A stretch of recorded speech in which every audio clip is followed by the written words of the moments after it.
আল্লাহ বলেন তাকওয়ার মেডিসিন দিয়া জবানটারে আটকাইয়া দাও, আল্লাহর ভয় এটা অন্তরে ঢুকাইও, এরপরে জবানটারে কন্ট্রোল করো। আমি মিথ্যা বললে আমার আযাব হবে, আল্লাহর ভয় অন্তরে ঢুকাও। জবানের বল, হে জবান মিথ্যা বলা যাবে না, আল্লাহর আদালতে আসামির কাঠগড়ায় দাঁড়াতে হবে। মিথ্যা মানুষকে মরার আগেই ধ্বংস করে দেয়, একদিন আগে পরে।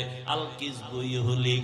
আল্লাহ কোরআনে বলেন ওয়াইলু ইয়াউমাইযিন লিল মুকাজ্জিবিন, ওয়াইলু ইয়াউমাইযিন লিল মুকাজ্জিবিন, ওয়াইলু ইয়াউমাইযিন লিল মুকাজ্জিবিন।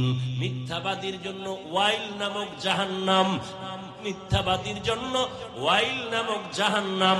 ওয়াইল কে হুজুর, কে হুজুর না, কে ধনী, কে গরিব, কে ডাক্তার, কে রোগী, কে ইমাম, কে মুক্তাদি, কোনো ভেদাভেদ নাই। সবার বেলায় কাফন তিনটা কালার সবার সমান।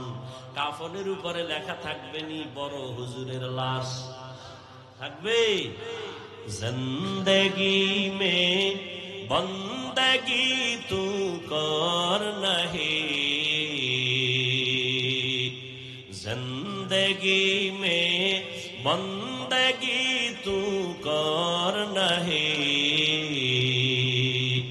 जिंदगी बे बंदगी शर्मिंदा है, जिंदगी बे बंदगी शर्मिंदा है। दुनिया में हो दुनिया का तलबगार ना हो, बाजार से गुजर हो खरीदार ना हो। ये दुनिया एक मसले का गुज़फूल है, ये दुनिया एक मसले का गुज़फूल है। जिंदगी में बंदगी तू कर नहीं, जिंदगी में बंदगी तू कर नहीं, जिंदगी बे बंदगी शर्मिंदा है, जिंदगी बे बंदगी शर्मिंदा है। जिंदगी में बंदगी कुन बंदगी, बंदगी पे जिंदगी शर्मिंदगी। সব মহা ঔষধ দরুদ সবকিছু কমপক্ষে 100 থেকে বলেন না কেন 300 বার। বিনা ওযুতে না পড়া ওযুর সাথে পড়লে আরো ফজিলত। সময় ব্যস্ত যেহেতু 24 ঘন্টা, ঘুমের আগে পড়বেন। এই সময় তো ব্যস্ত মোবাইল নিয়ে, সময় নেই। কমপক্ষে 300 বার দরুদ পড়ে ওযু সহকারে কিবলার দিকে কাত হইয়া ওযু সহকারে দরুদ পড়ে ঘুমাবেন। ইনশাআল্লাহ দরুদের বরকতে রাসূলের সাথে মোলাকাত হয়ে যায়। যাদের আয়োজনে মাহফিল, আল্লাহ সবাইকে কবুল করেন। উলামায়ে কেরাম আলোচনা করেছেন, ইনশাআল্লাহ আমার পরেও আলোচনা করবেন। মুহতারাম খালিদ সাইফুল্লাহ সাহেব মিরপুরি, তিনি আসছেন, অপেক্ষায় আছেন। কিছুক্ষণের মধ্যে স্টেজে চলে আসবেন, বয়ান শুনে দোয়া করে এরপরে যাবেন ইনশাআল্লাহ। আলেমদের মহব্বত করবেন, কে বড় কে ছোট। সাপ ছোট হলেও কিন্তু বিষক্রিয়া খুব বেশি। ওলামায়ে কেরামকে যত পারেন কাছে নিবেন, যত পারেন কাছে যাবেন। দূরে সরলে আপনার বিপদ। পুরা দুনিয়ার মানুষের জন্য এখন একমাত্র গার্ডিয়ান মুসলমানের জন্য উলামায়ে কেরাম। আর আমি ঢাকাতে বলেছি সংক্ষেপ যেহেতু কথা, এই জন্য আমি খুব ওদিকে ঢুকবো না। যে এই জাতিকে উলামায়ে কেরাম যা দিয়েছে পৃথিবীর কেউ তা দেয় নাই। উলামায়ে কেরাম যা দিয়েছে আর কেউ নেতা খাতারা যা দিছে 5 টাকা তল দিয়ে নিয়ে গেছে 5,000 টাকা, আপনার খবর নেই। আপনি তো স্লোগান শুনতেছেন 10 টাকার লটারি যদি লেগে যায় 40 লাখ, কিন্তু একবারও চিন্তা করেন না যে ওর বাপের টাকা দিবে না 40 লাখ, আমাদেরটা ঘুরাই ফেরাই আমগুই দিবে। 50,000 লোকের কাছে 10 টাকার লটারি বেচলে কত হিসাব হয়, হিসাব করেন তো। সেখান থেকে আপনারা 40 দিলে কি ওর বাবারটা দিছে না আপনাদেরটাই দিছে? আপনি তো লঙ্গি খুলে নাচতেছেন 40 লাখ 10 টাকা। দুনিয়াদার কোনোদিন মানুষকে স্বার্থহীন ভাবে কোনোদিন উপকার করবে না, একমাত্র নিঃস্বার্থ ভাবে মানুষের উপকারের জন্য। পৃথিবীর প্রথম সিঁড়িতে আম্বিয়ায়ে কেরাম, এরপরে সাহাবায়ে কেরাম, কিয়ামত পর্যন্ত যারা থাকবেন উলামায়ে কেরাম। এজন্য উলামায়ে কেরামদের সাথে সম্পর্ক বাড়াবেন, বিরোধিতা করবেন না। করলে এই বাংলাদেশে যা চোখের সামনে দেখতেছেন ভেজাল, সব আলেমদের সাথে বেয়াদবির ফলাফল, আর কিচ্ছু না। হিসাব করে দেখেন, মেয়ে আপনি আউযুবিল্লাহ পারেন না, আপনি ইমামের সাথে বেয়াদবি করেন, এমনে করেন হেমনে করেন, বয়ান শিখান। তো ইমাম রাখছেন কেন? আপনি নামাজ পড়াইতেন না? এই বেয়াদবি কেন? কই ওলামায়ে কেরাম তো আপনাদের সাথে বেয়াদবি করে না, আপনি গালি দেন তার জবাব দেন। কই ওলামায়ে কেরাম তো দেখলে আপনার সালাম দেয়, সে তো পয়সা থাকে না যে আপনি দিবেন। ওলামায়ে কেরাম তো কোনোদিন মোনাজাতে কার জন্য বরদোয়া করে নাই। জানি আমরা আপনারা আমারে কারা কারা গালি দেন, তাও জানি, কিন্তু কখনো তো বলি না আল্লাহ অমুকের ধ্বংস করো। বরং সবার জন্য দোয়া করি। কবরওয়ালাদের জন্য আলেমরা দোয়া করে, ব্যবসায়ীদের জন্য দোয়া করে, অসুস্থ রোগীর জন্য দোয়া করে।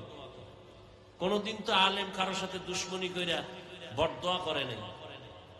ডাকছেন, হাজির হয়ে গেছে, হুজুর আমার ঘরে আসবেন একটু দোয়ার জন্য, চলে গেছে।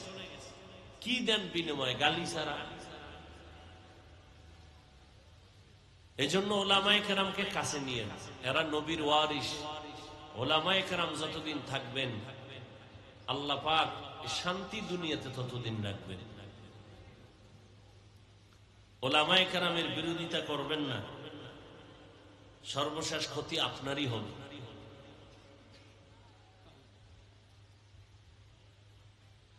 আমরা ওলামায়ে কেরাম মোটামুটি এক।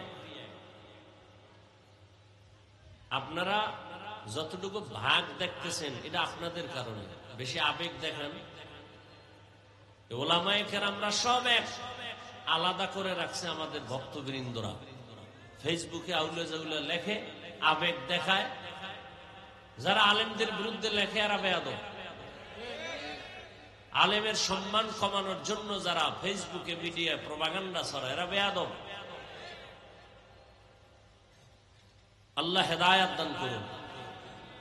আপনি আমার বিরুদ্ধে লেখলে ইসলামের কি লাভ হবে? একজনে দাঁড়ায় বলেন তো, এত বড় মহাপণ্ডিত আপনারা, আল্লাহ জ্ঞান দিছে, বলেন তো আপনি যদি আমার বিরুদ্ধে ফেসবুকে লেখেন ইসলামের কি লাভ হবে বলেন তো? আপনার কোনো লাভ হবে? আপনার আব্বা আম্মার কবরের আযাব মাফ হবে? তো কেন আকাম করেন? ক্ষতিটা তো আপনার হবে।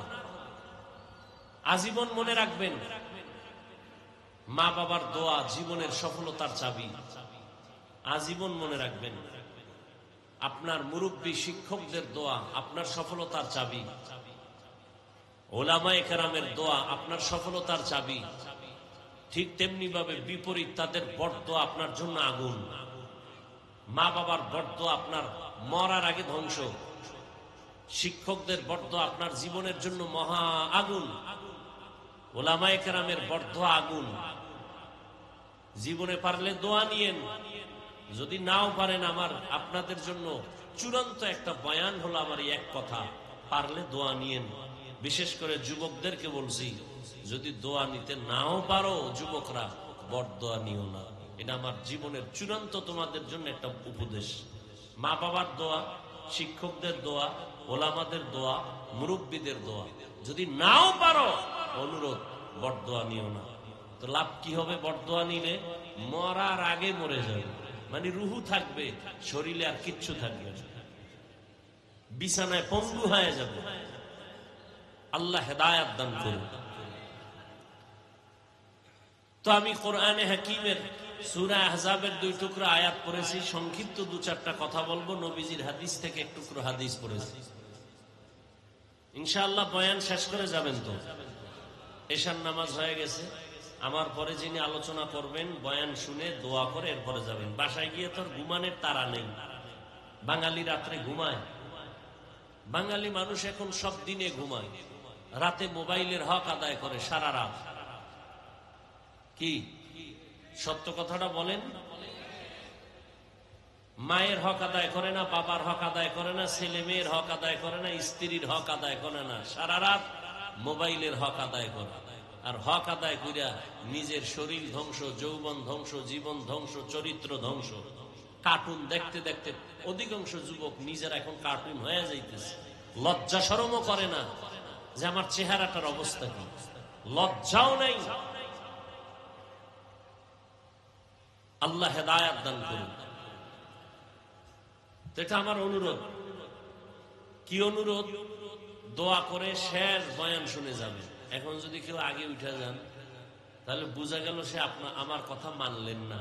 কারণ আপনি যদি বুকের লাগে কোলাকুলি করে দোয়া চান, বট দোয়া ছাড়া দোয়া আসবে না। দোয়া এটা হাত উঠায় করা যায় না, অটোমেটিক চলে আসে দোয়া, অটোমেটিক চলে আসে বট দোয়া। ওলামায়ে কেরামের মনে কষ্ট দিয়েন না। মেহমান আসছে বয়ান শুনবে, আপনারা উঠে যাবেন কেন? আরে একসাথে উঠবে। তা মেহমান আইসা মেজবান পালায় যায়, এটা কোন নিয়ম?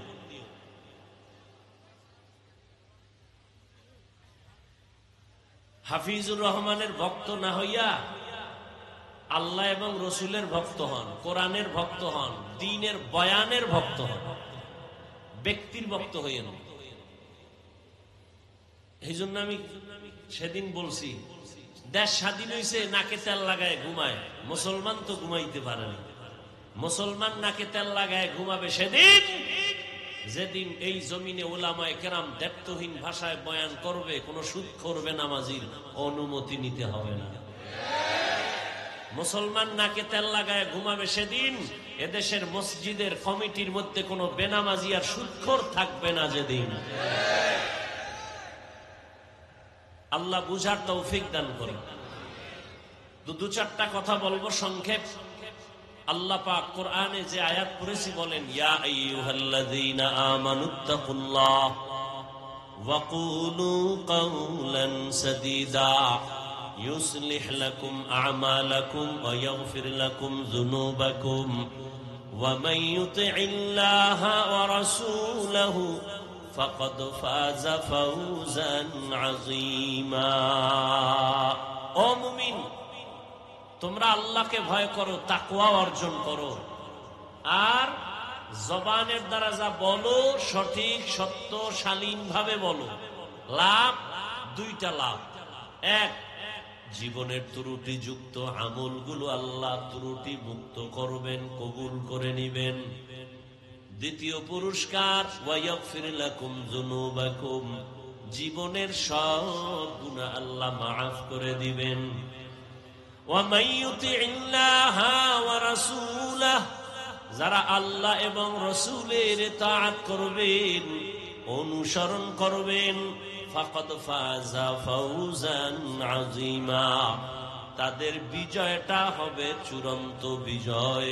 পয়গম্বর বলেন, ক্বালান নবী সাল্লাল্লাহু আলাইহি ওয়া আলিহি ওয়াসাল্লাম, মান ইয়াজমালি মা বাইনা লাহইয়াইহি ওয়া মা বাইনা রিজলাইহি আজমান লাহুল জান্নাহ। রহমতের নবী বলেন, হে উম্মত, দুটো জিনিস যদি তোমরা হেফাজতের জিম্মাদারি নাও, আমি নবী তোমাকে জান্নাতে নেওয়ার জিম্মাদারি নিব। কয় জিনিস? এক, 2 ঠোঁটের মাঝে জিহ্বার হেফাজত করো। 2, লজ্জাস্থানের হেফাজত করো। যদি 2টা হেফাজত করো, আমি নবী ওয়াদা করলাম তোমাকে না নিয়ে জান্নাতে আমি যাব না। আয়াতের কথাও জবান কন্ট্রোল করো, হাদিসের কথাও জবানকে কন্ট্রোল করো। চোখেরে কন্ট্রোল করতে বললেন না, কানকে বললেন না, হাতকে বললেন না, পাকে বললেন না, জবানকে বললেন কেন? জবান শরীরের মধ্যে মারাত্মক একটা অস্ত্র, ব্লেডের থেকেও ধার বেশি, চারদিকে ব্লেডের মতো ধার। জিহ্বা এমন এক ধারালো অস্ত্র, ডানে মারলেও কাটে, বামে মারলেও কাটে, ব্লেডের মতো।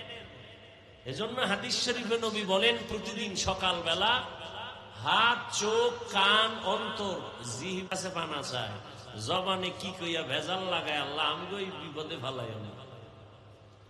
জবান থেকে হাত পানা চায়, চোখ পানা চায়, কান পানা, অন্তর পানা চায়। জবান এক মারাত্মক অস্ত্র, যেই জবানের কথায় মুহূর্তে মানুষ আল্লাহর প্রিয় হয়, মুহূর্তে মানুষ আল্লাহর অপ্রিয় হয়। জবান এক মারাত্মক অস্ত্র। কেমনে?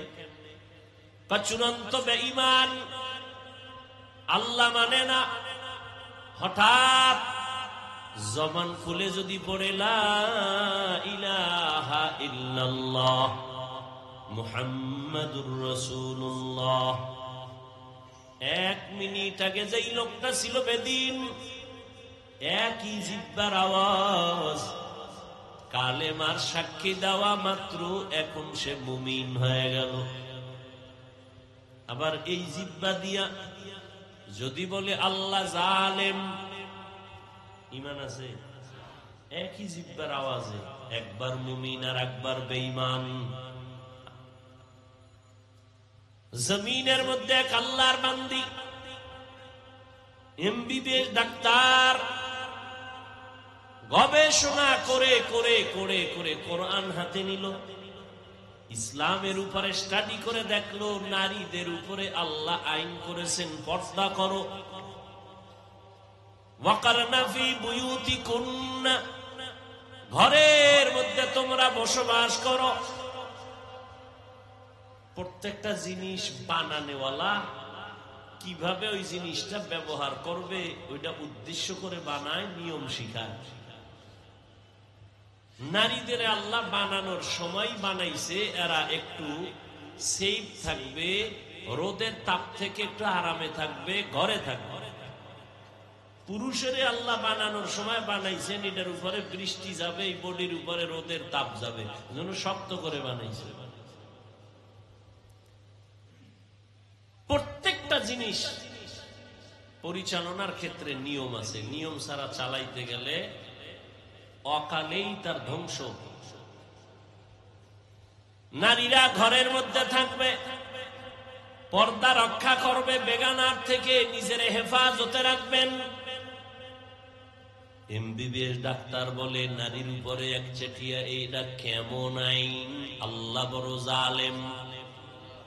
নাউজুবিল্লাহ। আসেন যেই জবানে এত গালি, এত গীবত, এত মিথ্যা কথা বলেন, সেখানে নাউজুবিল্লাহ আসতে তো একটু সময়ের দরকার। আল্লাহ হেদায়াত দান করুন। আল্লাহ বড় জালেম বলে ফেললো, এমবিবিএস ডাক্তার মূর্খ না? একই জবান, জিহ্বার কথার দ্বারা এখন সে জালেম বলার কারণে মুমিন ছিল, বেঈমান হয়ে গেল।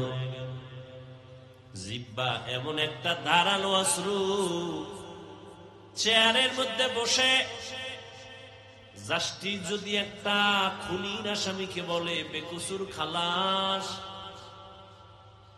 ফুলের মালা গলায় পরে চলে যাবে, কোনো অপরাধ নাই।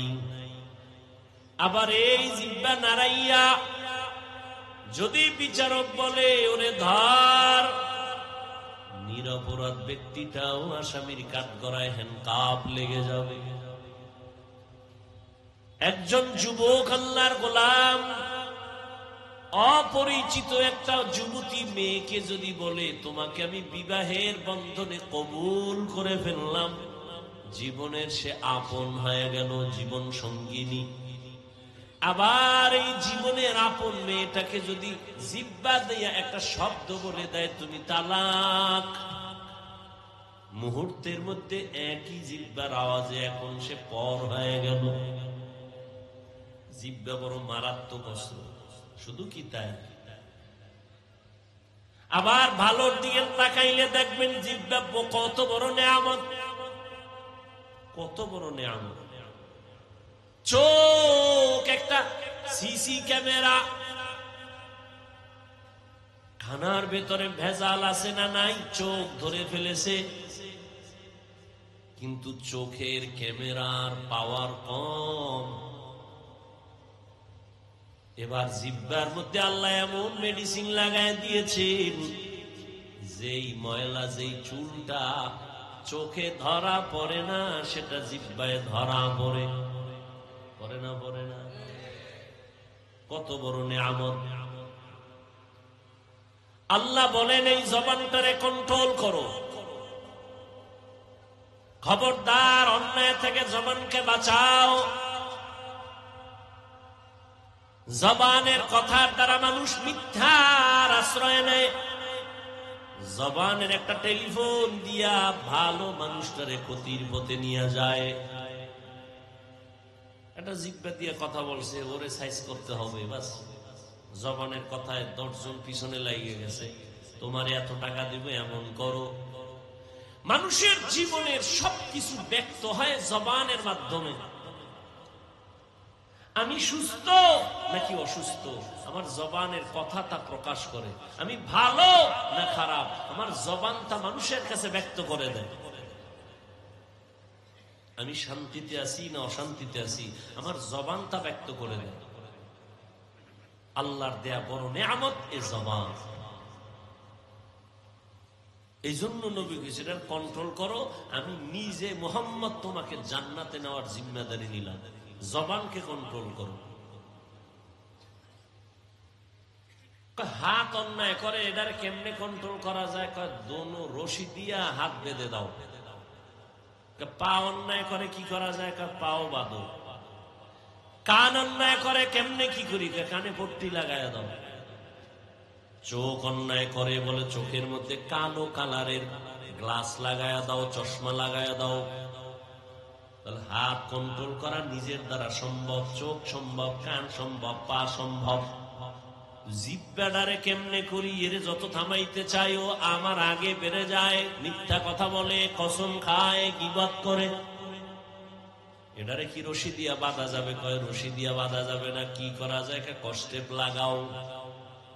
জিহ্বার মধ্যে কষ্টেপ থাকবে নি? সুগার গুলো কথা বলেন না কেন? তাহলে এটারে কেমনে আটকাই? হাত আটকাই ফেলছি, চোখ আটকাই ফেলছি, কান আটকাইছি, পা আটকাইছি, জিহ্বাটারে কেমনে আটকায়? কয় দুনিয়াতে এমন কোন মেডিসিন নাই যে জিহ্বাটারে আটকাইবা।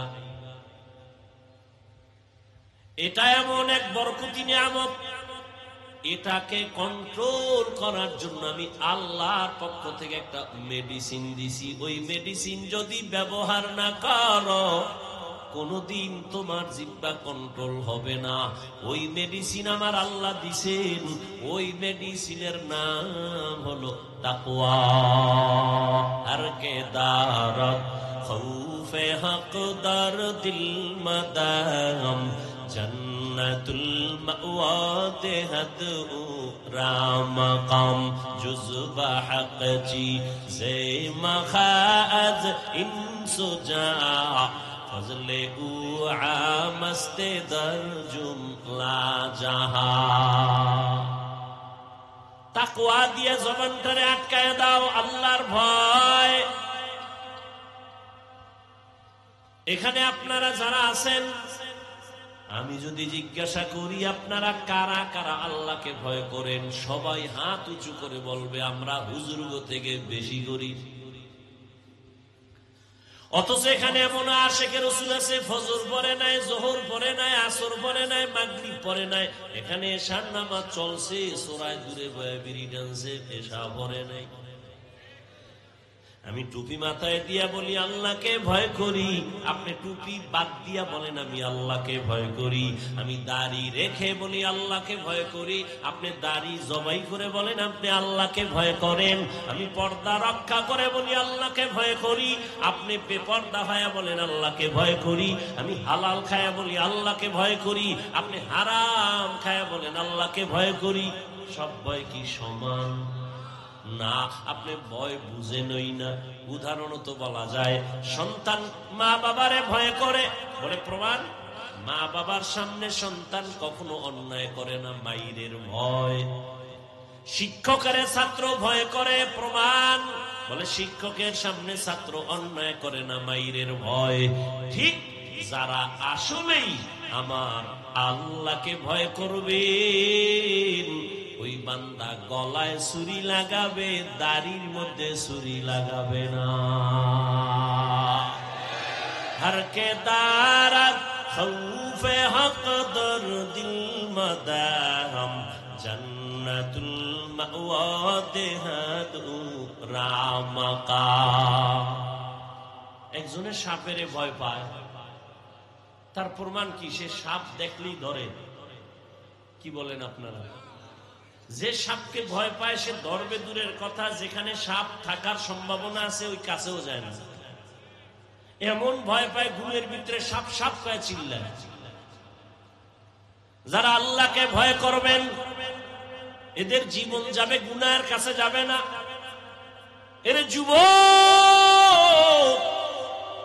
তুমিও মুসলমান আমিও মুসলমান, তোমার আমার আল্লাহ এক, নবী এক, কোরআন এক, কাবা এক, ধর্ম এক, কালেমা এক, নাকি আলাদা? যুবকেরা বলছি, যুবকেরা কহ, তবু আল্লাহর আমার আল্লাহ দুই না এক? তুমি আমি একই আল্লাহর গোলাম, তোমার আমার কালেমা এক, কোরআন এক, কাবা এক, দুনিয়াতে আসছি তাও এক। শুধু গোপালগঞ্জের মানুষ মনে হয় যেন লঙ্গি পরে আসছিল। হ্যাঁ, বিদায় বেলা কাফন হবে তিনটা, তাও এক। কোটিপতি মরে গেলে সম্মানে একটা কাফন কেউ বাড়াইয়াও দিবে না। রিক্সা ড্রাইভার গরিব অবস্থায় মরে গেলে একটা কাফন কেউ কমাইয়াও দিবে না। আমারও যেমন তিনটা কাফন, আপনাদেরও তিনটা কাফন, কালার হবে আলাদা। হুজুরদের কালার একরকম, অন্যদের কালার আর এক রকম। কে হুজুর, কে হুজুর না, কে ধনী, কে গরিব, কে ডাক্তার, কে রোগী, কে ইমাম, কে মুক্তাদি, কোনো ভেদাভেদ নাই। সবার বেলায় কাফন তিনটা, কালার সবার সমান। কাফনের উপরে লেখা থাকবে নি বড় হুজুরের লাশ থাকবে। জিন্দেগি মে বন্দগি তু কর নাহি,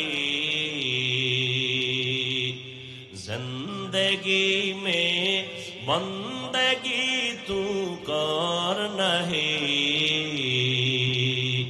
जिंदगी बे बंदगी शर्मिंदा है, जिंदगी बे बंदगी शर्मिंदा है। दुनिया में हो दुनिया का तलबगार ना हो, बाजार से गुजर हो खरीदार ना हो। ये दुनिया एक मसले का गुज़फूल है, ये दुनिया एक मसले का गुज़फूल है। जिंदगी में बंदगी तू कर नहीं, जिंदगी में बंदगी तू कर नहीं, जिंदगी बे बंदगी शर्मिंदा है, जिंदगी बे बंदगी शर्मिंदा है। जिंदगी में बंदगी कुन बंदगी, बंदगी पे जिंदगी शर्मिंदगी।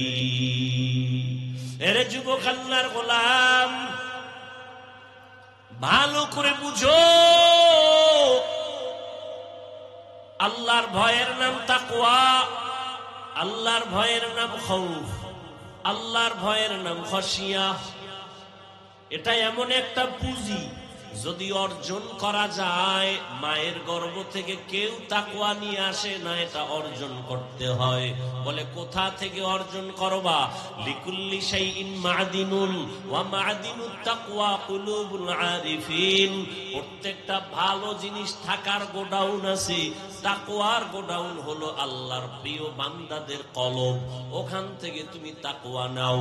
নবী হাদিসে বলেন, আত-তাকওয়া হাহুনা, আত-তাকওয়া হাহুনা, আত-তাকওয়া হাহুনা। তাকওয়া এটা অন্তরে থাকে, অন্তরে থাকে, অন্তরে থাকে। ওখান থেকে অর্জন করো আল্লাহর ভয়। অন্তরের মধ্যে ঢুকাও, যদি ঢুকাইতে পারো। তাকওয়া যার মধ্যে আছে তার প্রমাণ হলো সে গুনার কাছে যাবে না, গুনাহ করবে না। ক্বালান নবিয়্যু সাল্লাল্লাহু আলাইহি ওয়া আলিহি ওয়াসাল্লাম, ইত্তাকিল মাহারিম তাকুন আ'বাদান নাস। আল্লাহর নিষিদ্ধ জিনিস থেকে নিজেকে বাঁচাও, তো তোমার মর্যাদা মানুষের কাছে, আল্লাহর কাছে তোমার বেড়ে যাবে। হারাম থেকে নিজেকে বাঁচাও। না খাইয়া মরবো, তারপরও হারাম টাকা পেটে ঢুকাবো না। না খাইয়া মরে যাব, কিন্তু হারাম কামাই রুজি আমার ঘরের মধ্যে নিব না। ওই সমস্ত কুলাঙ্গার বাবাদের প্রশ্ন করতে মনে চায়, ও বাপ নামের কলঙ্ক, তোমারে কে কইছিল বিয়া করতে? কে বলছিল সন্তান নিতে? নিজে জেনে শুনে হারাম খাইয়া মরবি, আফসুস নাই? যাই না শুইনা পায়খানা খাইয়া মর, আল্লাহ তোর ফয়সালা করবে। কিন্তু আমার প্রশ্ন ওই জায়গায়, তোমার ঘরের মা, তোমার স্ত্রী, আমার মা, তোমার শিশু সন্তানটা বলো কি অন্যায় করেছে? মায়ের রক্ত তো পবিত্র, সন্তানের রক্ত তো পাপ।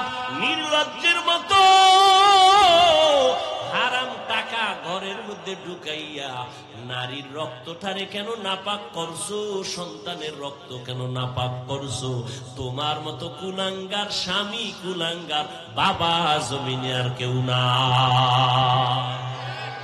তুমি বাপ নামের কলঙ্ক, স্বামী নামের কলঙ্ক। বিয়া বাদ দিয়া তোমার রোজা রাখা দরকার ছিল। কে বলছে বিয়া করছে? নিজে যাই না শুই না হারাম খাইয়া মরবি, আলেমগো কথা শুনবি না, কপাল খারাপ। কিন্তু শিশু বাচ্চাটার রক্ত পিওর, ঘরের মা বোনের রক্ত পিওর। তুমি জেনে শুনে তাদের রক্ত কেন সুদের টাকা দিয়া, ঘুষের টাকা দিয়া নাপাক করলা? তোমাকে অধিকার কে দিয়েছে?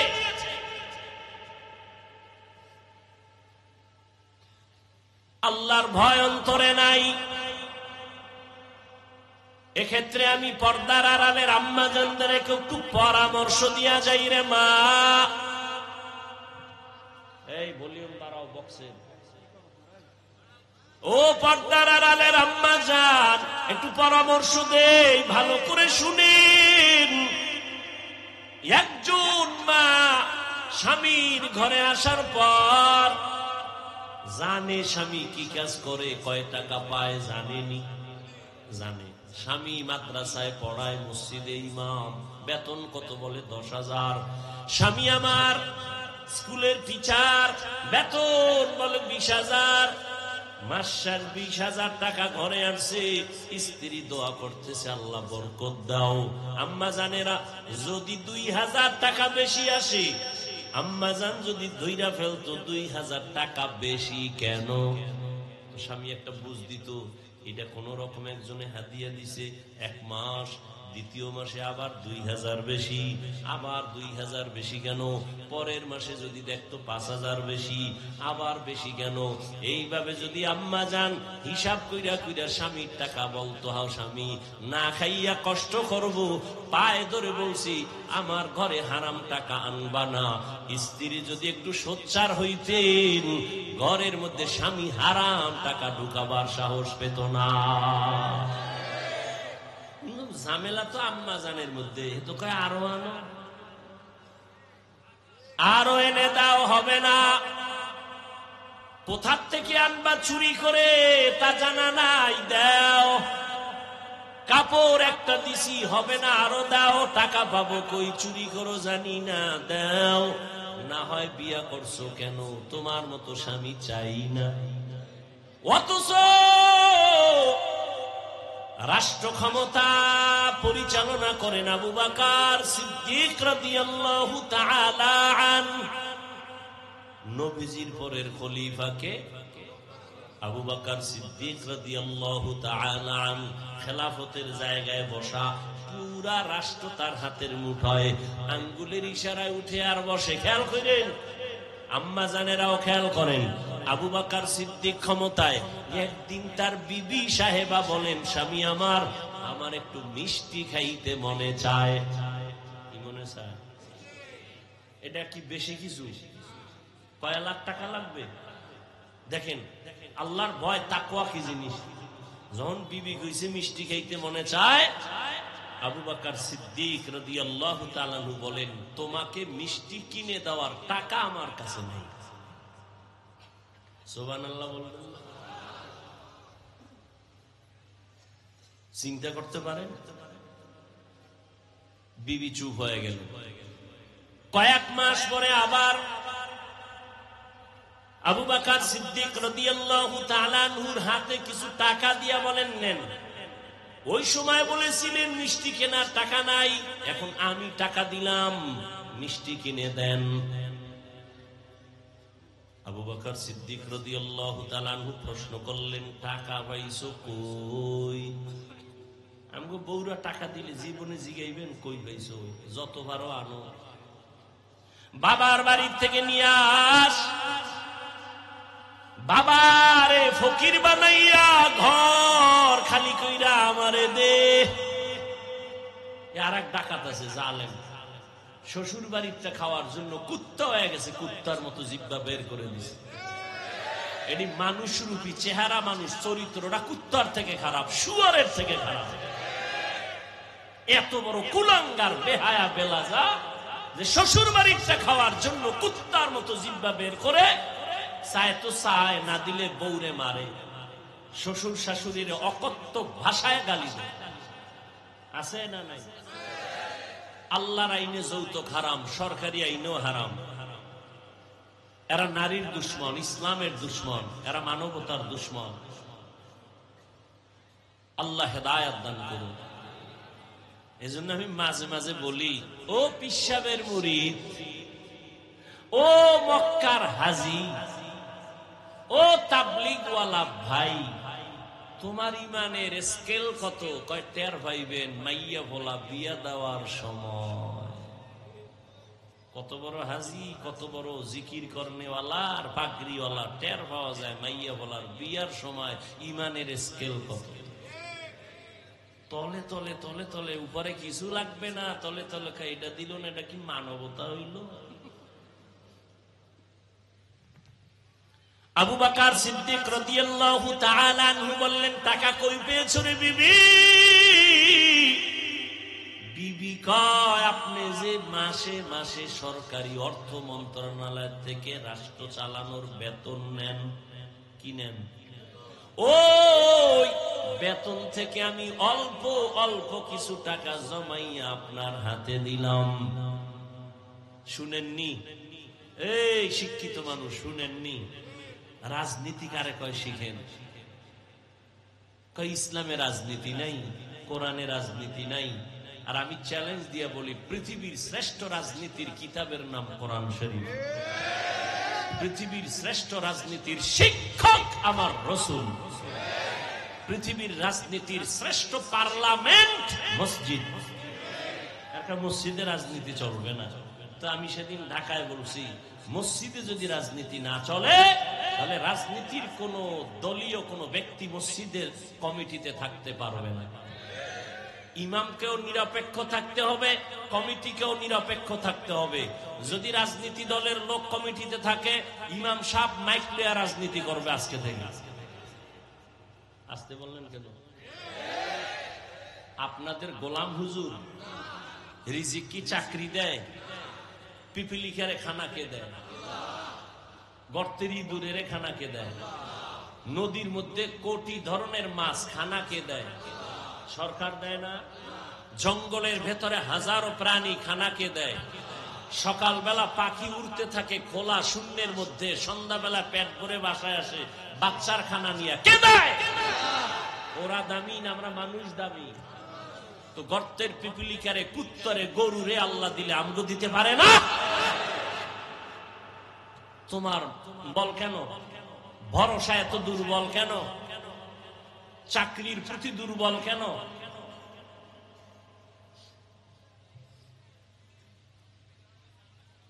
আল্লাহ সব ভাইকে হেদায়েত দান করুন। তো আবু বকর বলেন টাকা কই পেয়েছো? বিবি কি বললেন? বেতন থেকে জমাইছে। এবার শুনেন আসল কথা।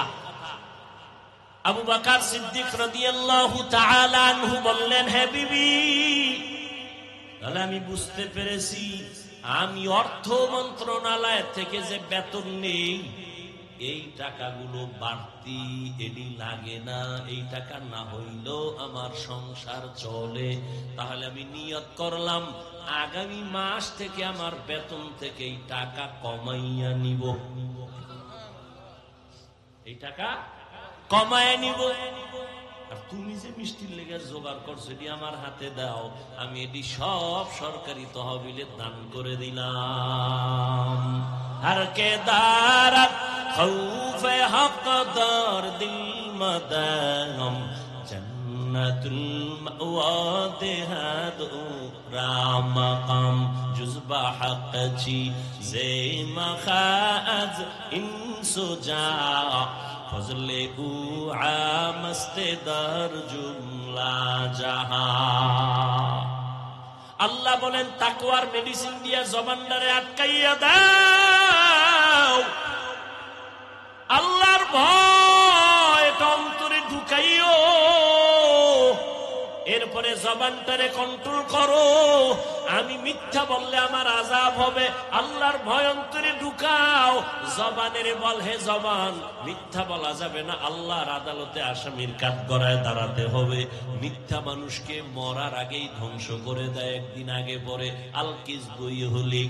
আল্লাহ কোরআনে বলেন ওয়াইলু ইয়াউমা ইযিন লিল মুকাজ্জিবিন, ওয়াইলু ইয়াউমা ইযিন লিল মুকাজ্জিবিন, ওয়াইলু ইয়াউমা ইযিন লিল মুকাজ্জিবিন।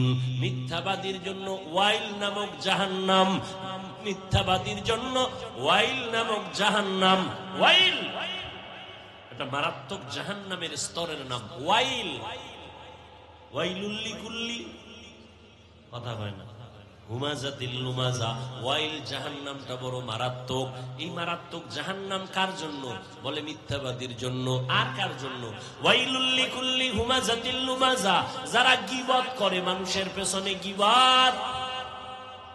আব্দুল্লাহ ইবনে মাসউদ রাদিয়াল্লাহু তাআলা আনহু নবীজির পাশে বসা, আরো কয়েকজন সাহাবায়ে কেরাম বসা। হঠাৎ একজন উঠা চলে যায়, আর একজনে তার বদনাম নবীরে বলতেছেন।